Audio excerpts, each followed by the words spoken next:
Okay. In theory, this is recording. Thank you. I used this joke already, but I will say it again. Of all the sessions you could choose to hang out in while waiting for them to start handing out door prizes, you chose mine. Thank you. That means a lot to me. I was presenting 2 sessions today. One of them was submitted primarily because I wasn't sure they would accept this one, because it starts with the title Dungeons and Dragons. So this is the one that I was like, yes, I really want this to be in, but I don't think it will be in, so I'm going to submit this one that's all about math instead, and they both got in. Which means you need to submit more presentations. Because if they're accepting 2 from me, there's not enough. Well, let's look at the bottom of the bow. Aaron's down there. Okay, I guess we can have him be in there again. It doesn't chase too many people away. All right, so if you want to have a copy of this presentation for your own use, AaronBSmith.com is the link where I put everything. If you click on that, you either click on my Twitter, my teaching Twitter, or my teaching blog. Either of those 2 links, the most recent thing on them, one of them will say Parent Technology presentations if you go to the blog, and on Twitter just says I'm about to present in room C202, where we are. That'll be a link to this. All right, so I'm going to skip past that because that's basically just a summary of what everything else is. Actually, no, I'm not going to skip past that. I'm going to have that graphic there because I think that's a really cool picture. But also, quick survey. How many of you know what Dungeons and Dragons is? How many of you have played Dungeons and Dragons? How many of you are old enough to remember the Satanic Panic?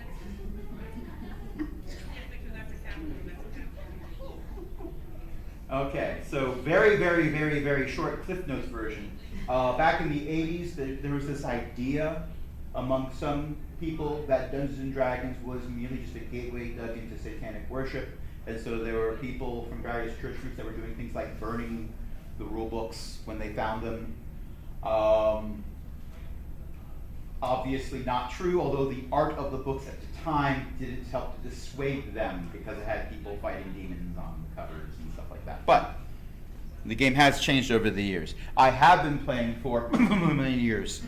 My first gaming version of it was the red box. If you say that to someone who's been playing Dungeons & Dragons for a while, they will know what that means and go, oh yeah. But I also skipped 2 of the editions, so I haven't been playing constantly. That said, question, what's game-based learning? This gets misused a lot. I see game-based learning used a lot of times to describe gamification. I see gamification used a lot of times to describe game-based learning. The difference is what direction you're going in for the most part. There's other ways to define this, but this is what I tend to use. Gamification is, we have this thing we want to teach, let's turn it into a game. I've got a bunch of work that needs to be done. I'm going to give 5 points for every worksheet that's handed, and whoever gets the most points gets a prize. That is gamification. You have turned this thing you were going to be doing anyway into a game. Game-based learning, here is this game. It's fun to play. Oh, by the way, while you were playing this game, you learned math. Now the game is no longer fun, but you learned the math anyway. Too late. It's snuck in. I think some of the confusion is in part because a lot of game-based learning stuff, or stuff that's called game-based learning, isn't very fun. Like, if you go to a pet store and you look at the toys that are for dogs, and you're like, yeah, this looks like something that should be torn to pieces. Or that maybe that's just me because I have an art degree. In my experience, like the thing I joke about is the people who aren't good at making toys for humans make toys for animals because they will be destroyed anyway. And a lot of the stuff that I see where, well, because I'm a technology teacher and a media arts teacher, they confuse media arts with media center, so they think I'm also the school librarian. And they send me all these catalogs of game-based learning tools and software, and I look at it and say, wow, these are bad.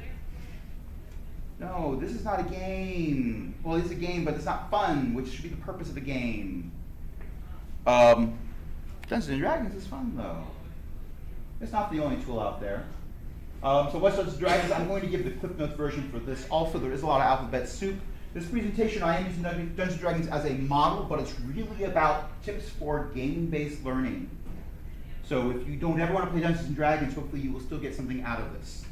Okay? It's not just about Dungeons & Dragons. I'm really just using it for the cool art but because I like to geek out about Dungeons and Dragons. All the art I am actually using with permission because it's part of the Wizards of the Coast press kit, so they give this art to people to use. I get to use it with attribution. Okay, so tabletop role-playing game, that's a game where you sit around a table and you're actually talking to each other and you are doing like improv. You're not acting it out with like actually swinging swords or anything. There's no real spell casting. That's not a thing, in case you were wondering. Science says that magic isn't a thing. Although sufficiently advanced technology is indistinguishable from magic, but that's only because I think that quote from Arthur C. Clarke is really cool. But it's role-playing around a table, and if you want to go total yes and, which I'm going to talk about later, you can do that. What makes it a game is you're throwing in random chances. Instead of just saying, yeah, my character climbs over that wall, no problem. Well, no, there's a chance you might fail. We'll use a random number generator to figure out if they fail or not. Now, this was invented in the 70s. They didn't have computers that did random number generators. So they used dice. And some of them were fancier than others. This is a 20-sided die. And it's got gold paint on it because I think it's pretty. And it's a zinc alloy because I think heavy die roll nicely. Not more accurately, I just like the aesthetic of it.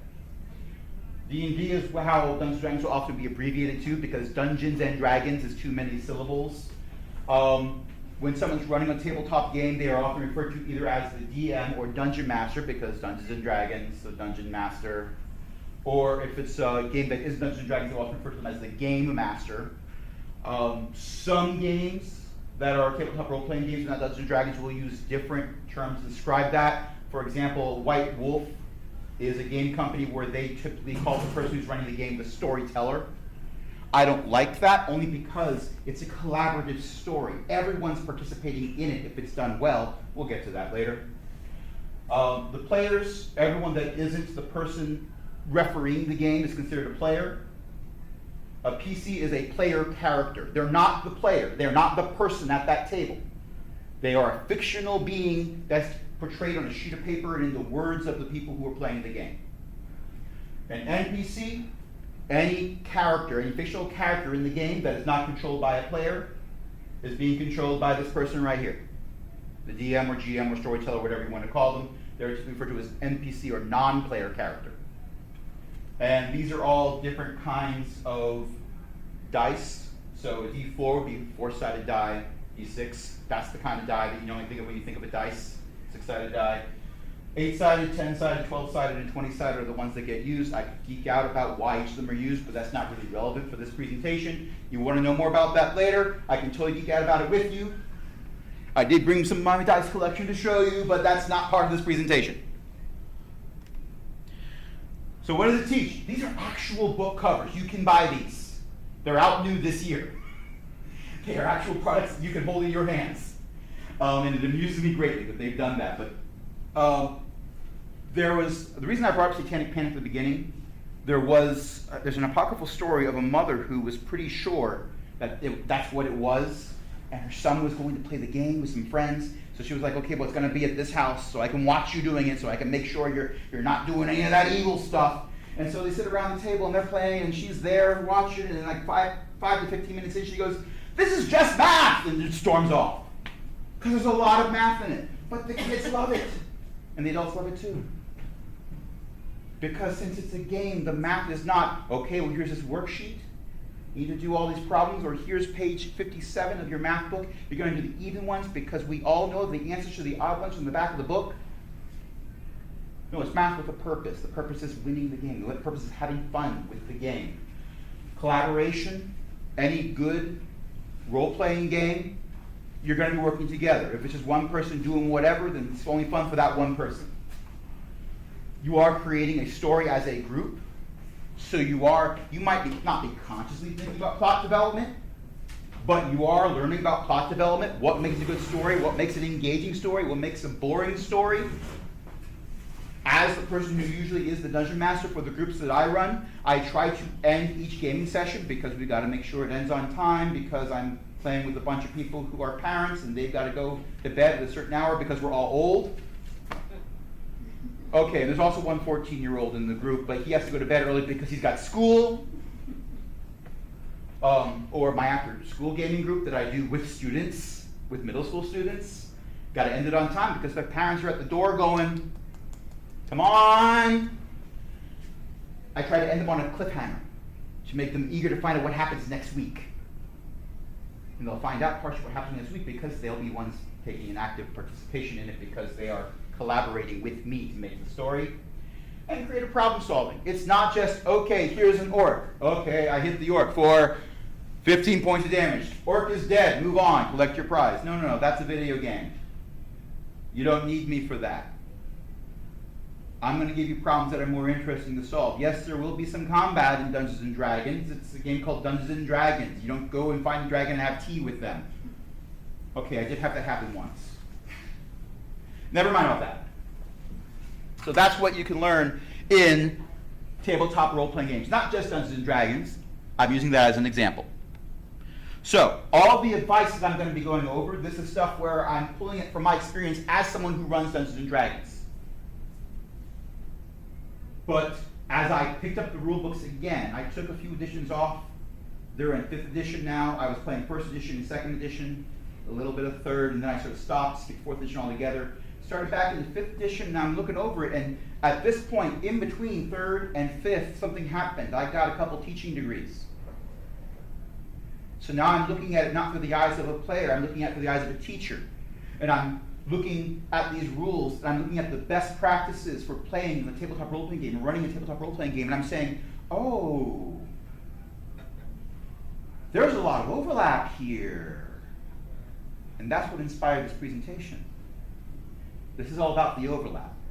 So while I'm using art from the Dungeons & Dragons games, this is advice that has helped me in my classroom. This year, it is helping me in my classroom.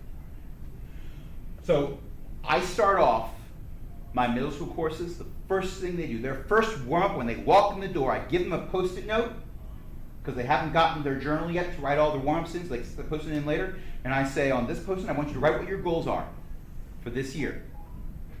Notice I did not say, what are your goals for this class? I did not say, what are your goals for this school year? What are your goals for in school? What are your goals? As teachers, if we're on cycle or off cycle with FFT, we've got to fill out a form that says what our goals are, right? There is a reason for that.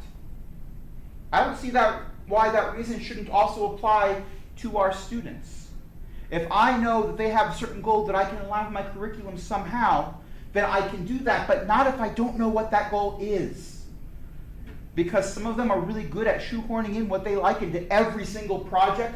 When Minecraft was most popular, I guarantee you 75% of the projects being handed in were Minecraft related in some way. I have banned Fortnite in my classroom, though. That's a bridge too far, I think. I think that's the point where I stopped being someone who enjoys games to that old person shaking their cane at the people on their lawn. Because that's not my game. That is still not my game. But I have to ask what they want out of it. When I'm playing Dungeons & Dragons, I want to know what those participants want out of that game. If they want high fantasy, then I should gear that campaign more towards that. If they want to be in a faraway land where there's a T-Rex walking down the street, the game's rules let me do that. If a student wants to do more about learning how to be the best YouTuber, I can gear my curriculum for that because I teach how to make videos. If they'd rather be a better graphic designer, making visual art, then I can gear my curriculum towards that. I have that freedom, but I can only do that if I know they want that. Otherwise, I'm just throwing things at the wall to see what sticks. And my principal frowns upon painting the wall that way. Not after last time. Okay, including something for everyone. This ties right in with the first one. Is every project going to be ideal for every student? Probably not. Some of it might be because the project scope, if the project has to be a video because we're gearing up for the countywide film festival, and a student really doesn't like video, makes it more difficult to make it be something for them. It does. But I try to have our rubrics be open-ended enough, and in some cases, in a lot of cases, which is what I talked about in the previous session, I have them help me in creating the rubrics so that there's something in there for them. Now sometimes, when the class puts it to a vote and there's 4 different things that could be on the rubric and we got room for 3 things on that rubric for them to make selections for, one of those is going to be outvoted and someone might be upset because their thing didn't get in. But that's one project. We got all year. We can put that thing in later. Tailoring tasks to strengths and weaknesses. If you just make it be projects that you know will be easy, they're going to get bored. What was that thing that Steve Dembo said during the keynote? The worst thing you could say about a video game is it was too easy? And the hardest thing about the worst thing about homework is that's too hard? Both. So this is a photo, a screen capture rather, of a live stream from a Dungeons & Dragons game. This gentleman here, Chris Perkins, he actually is one of the people who creates the game. He's one of the game designers, but he's also DMing for all these individuals. If you look at their expressions, you can tell he's not currently tailoring an event towards their strengths. Specifically, it seems to be that he's tailored it towards all of their weaknesses simultaneously. And that is a glorious moment for someone running the game, because you know it's going to be fun. My own personal games, I've got one character in it where he is really, really good with the bow. That's his primary weapon. He does a lot of damage every time he does that. So I had a situation where his bow was taken from him. And it was over a month, playing once a week, over a month before he got that back. His character he had to find ways, the player had to find ways to have his character still be successful without that one tool he'd been relying on all that time. How does that relate to our classroom? Simple. You don't make projects that are always easy. If you see that they're usually not doing well in one particular category, you give them that project, or you find ways to incorporate something they like, but they got to do it in a way that you know is difficult for them. My majors right now, because we're a Creative Performing Arts Academy, so I do have media arts majors. One of our first projects, I drilled down through the rubric data and I saw, okay, it looks like where we are the weakest as a class is cinematography skills. Where is the camera? What type of shots are you using? How much variety of shots are you using? Is the shot you're using ideally suited for the information you want to show? Are you holding the camera still? Now, they were still getting a 7 out of 10 for cinematography. They weren't doing bad. But the other categories, their averages were higher than 7 out of 10. So I started giving them assignments where they had to focus on the cinematography. And still including things they like. Have them do the research. So what you're seeing here, I know it's hard to see because there's a light coming through the windows even though the blinds are down. But imagine, if you will, someone up on a dais being attacked by a bunch of skeletons, and there's more skeletons coming over here, coming over. This is, you know how if you're watching a made-for-TV movie, there's based on a true story, and then you go down a little bit further, and it's like inspired by actual events, which means that something kind of like this maybe happened. Like the sentence in one part was uttered somewhere, but everything else they made up. Imagine going one step down further, and this is an artistic representation of my kindergarten students asking me to help them with their password.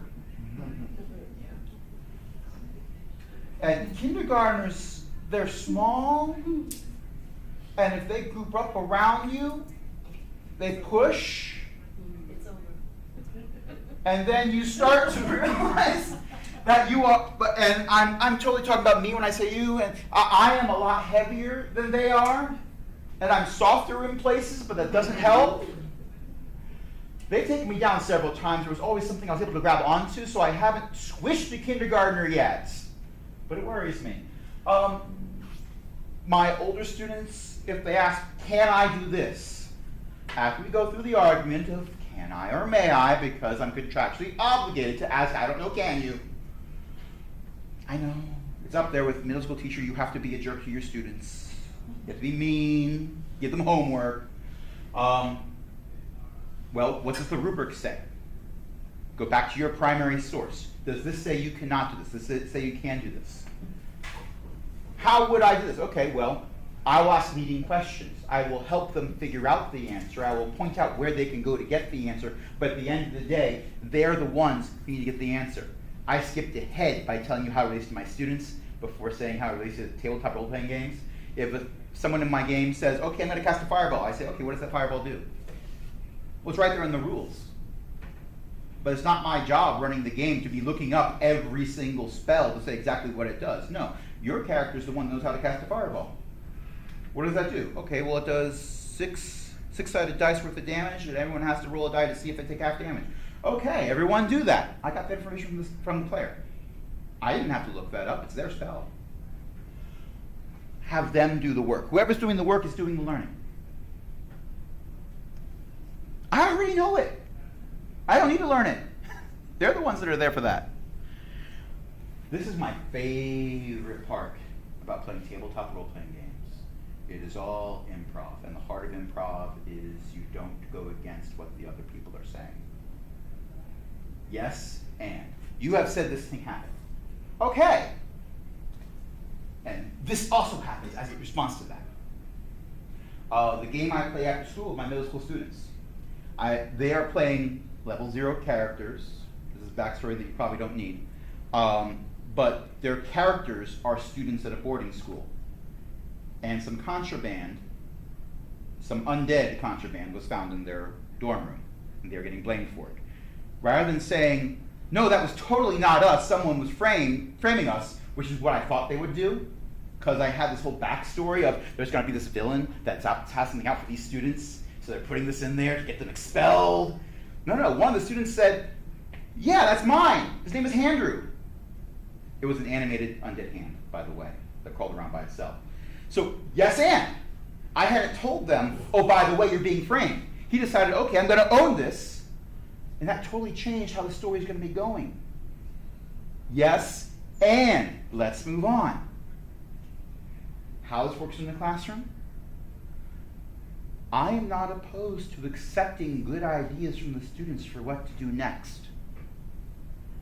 If they have an aha moment, if the learning is starting to go somewhere that's interesting to them, and I can still say this applies to my anchor standards because X, Y, Z, or better yet, they tell me it applies to my anchor standards because of X, Y, Z, then what stops me from doing that? I will admit I'm kind of blessed in that I work in a curriculum, in a subject, and in a school where my principal does not come in and say, why are you not on page 87 of the curriculum framework guide? This was supposed to be your warm-up for today? I'm kind of blessed that doesn't happen. I know it doesn't happen in every building. But I have the ability when a student says, oh, you know what would be really cool if we made t-shirts? Okay, well, we're a media arts class. However, what if you designed that t-shirt on the computer? Oh, yeah, we could do this. Now I can go back to my visual arts roots and talk about screen printing and how if you have a floating point in your stencil, it's hard to hold that in place. And I get to geek out and other things. Be mentally prepared for derailments. That was a very big derailment this past week when one of my middle school students said, oh yeah, that's mine. I was not expecting that, and it changed the whole story, so I had to figure out where to go from there. I had to do that on the fly. It wasn't okay, come back next week. We got an hour and a half to go until your parents pick you up, but I just got to stop and plan this now. No, I had to plan it then. One of the complaints that is frequently had by people who play tabletop role-playing games is when the person running the game, the DM, GM, storyteller, whatever you want to call them, decides, we are all going to go here, the characters are going to do this, and you don't have a choice in the matter, this is what we're doing because this means you're going to go do the things I prepared for. That's called railroading, which is why you've got a railroad there. That's why I'm saying derailment, because Dungeons & Dragons term of railroading. It's frowned upon because then the players aren't doing what they want to do with their characters. They're doing what one person decided they all have to do, and then they're just cogs in a machine. That's not fun. If I run into a situation where it's much better for us to not do what I planned for the class, but they're going to learn something from it, that's where I'm willing to go.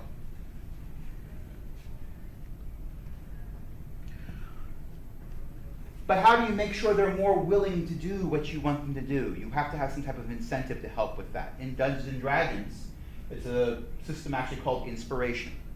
If you do something with your character in the game, and I think, wow, that's really cool. I like that you chose that for your character. The way the rulebook set it up, how it normally is if they choose something that their character would do, even the player knows that's a really bad idea, but the character doesn't know that, then you give them a point of inspiration. What that is, okay, you roll the die to see if you could do something. Oh, that's a really low number. You want to roll again? Use your point of inspiration. You can roll again. That's a pretty good reward. You think this could work in a classroom? What's extra credit? How do you give extra credit? We already do this with extra credit. And I don't mean the extra credit that students ask us for the last day of the class, where, is there any way I can improve my grade? I know I sat in the room and did nothing but talk for 9 weeks. Is there some way I could turn that E into an A? Not that kind of extra credit. The extra credit actually means something. We're here, do this extra stuff, and I will reward you for it. Do exactly this really cool thing here, and I will reward you for that. We're already doing stuff like that. It's already built into how we do things. And of course, discouraging things that you don't like, which is probably the only time that I will ever be able to include a painting of a bar fight in any presentation I give in an academic setting. I usually don't appreciate when my characters in my games decide that that's what they're going to do with their time instead of the adventure that I planned out carefully. There are things built into the game that prevent that from happening. Now, if it's an actual fight, of course, we've got PS74s and all of that, and phone calls home. But what about the things where it's just they're not handing in a project that met your standards?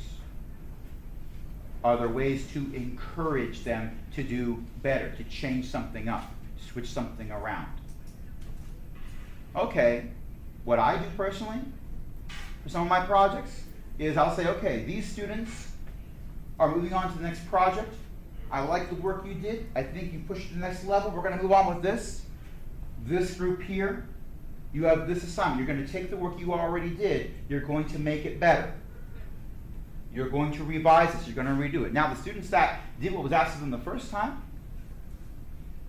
the students that followed through the first time, they're moving on. They're doing something else. The students that are doing the same work again, that's less interesting to them. But they have that carrot over there of, oh, I get to do that. So I've got the incentive. And I totally realize that there's a picture of a cat with a ball of yarn. And if you ever want to incentivize a cat, you do give him a ball of yarn. Although mine tends to eat them. He finds the loose end and just starts swallowing it. And no. So I don't give him yarn. While at the same time having the drawback.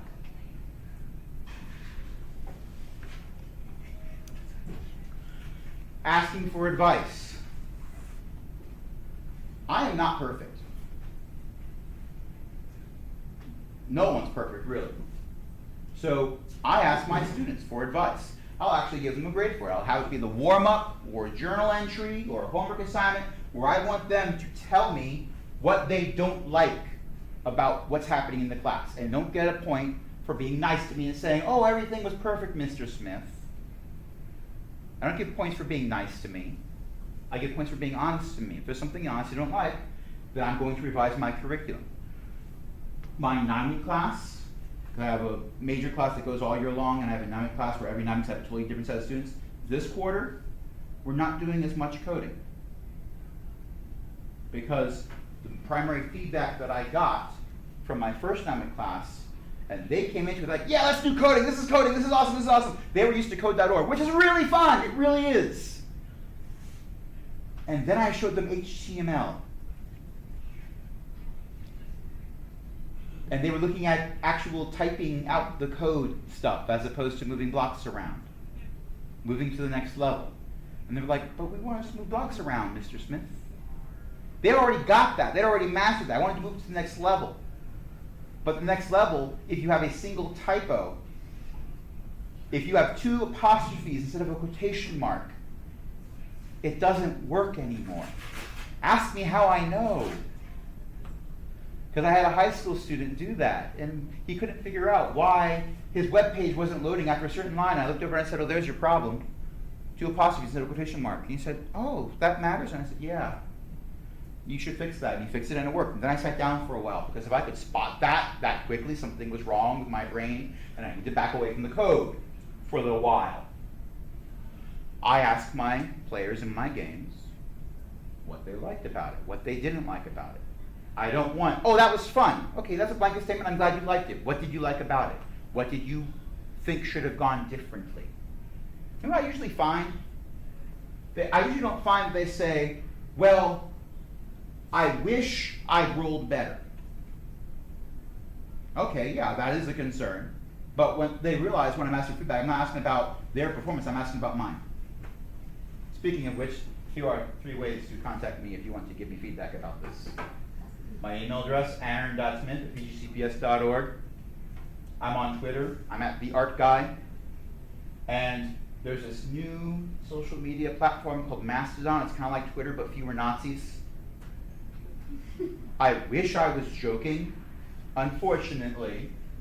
But my address on there is theartguy at, and this is a domain that I own myself, that's clothing with Mastodon, anyone can have their own setup for that, is .aaronbsmith.com. So I love this because it's set up where it's asking, well, it's making a statement. The art guy is Aaron B. Smith. But if you're going to the link, it's set up like Twitter in such that it's the web address and then the username. So if you go there, it says, is Aaron B. Smith the art guy? That amuses me greatly. That has nothing to do with this presentation, but feedback is very helpful. And we are finishing a little bit early. Session evaluation, as mentioned earlier. As for me, I do appreciate all feedback. Positive feedback is great. Constructive criticism is better. Negative criticism I'll take and then go home and cry while hugging my cat.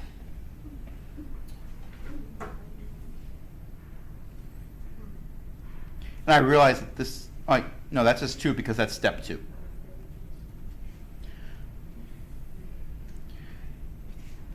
And then after you've done that, the one that's more important for you, because this is the way you earn the fabulous prizes at the end of it. And that one won't be available until around 2:45. Okay. Oh, certainly. I am finally showcasing the one for me. I'm not self-centered and egotistical at all. And I certainly don't name drop that I'm friends with Steve Dembo. You know.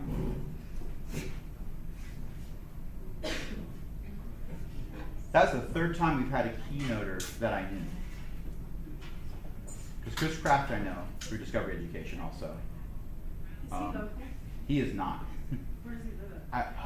One of the Carolinas I want to say, but I don't remember which one.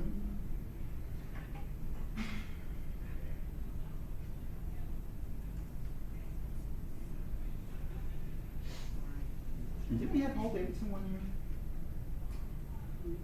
I thought we did.